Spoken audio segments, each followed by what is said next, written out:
wanted to do another video on leading in relationships. Now, for a lot of people, this can be quite a confusing thing because people don't know where they end and other people begin sometimes.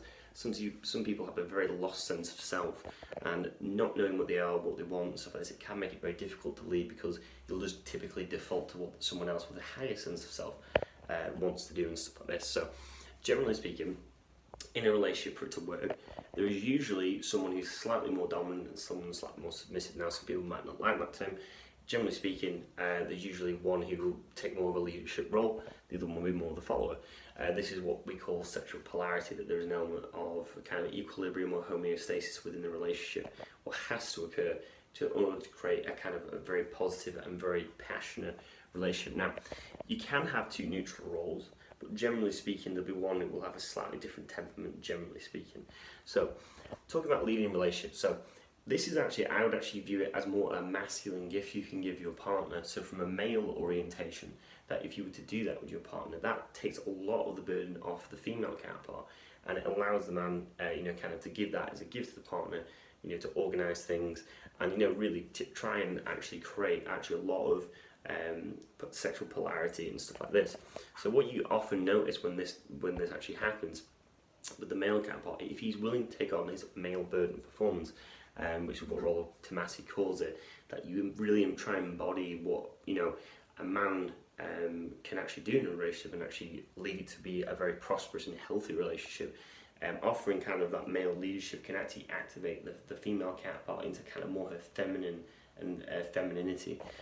Oftentimes you often see this where the one man will be very, very masculine, he'll polarize very naturally with a very feminine woman.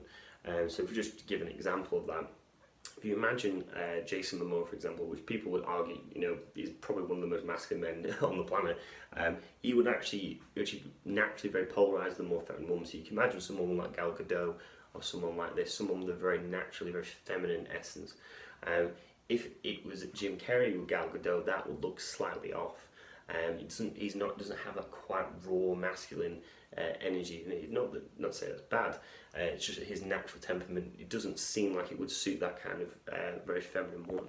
So keeping that in. So bringing back to actually leading in something relationship. So this actually means organising a time, day, place, taking all the stress off your partner. Now, obviously, a woman can do this as well in the relationship.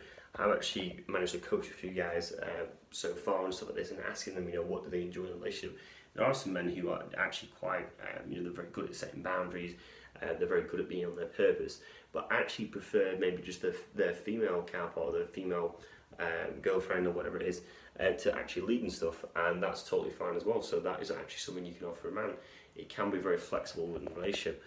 Generally speaking, though, like I said, usually one will have to lead and one will have to follow, generally speaking. But it's a nice thing to give your partner, man or woman. But it's a nice thing, I think, for a man to give a woman, because you can offer your mental clarity, your general direction and purpose in life. It kind of signifies what you're doing with your life, which can provide almost it's like a hidden benefit of added security for the female. Generally speaking, the biological imperative in a woman is to look for someone with the most amount of security as possible, internally, externally. So offering leadership, it signifies you know what you want in your life, you know where you're going, you can handle the situation, you can take control, stuff like that. So I hope you've enjoyed that video, and if you want to read more on this, I've done a blog post in my description box below. There's a link to that there. Hit the subscribe button and share this with your friends, and see you later.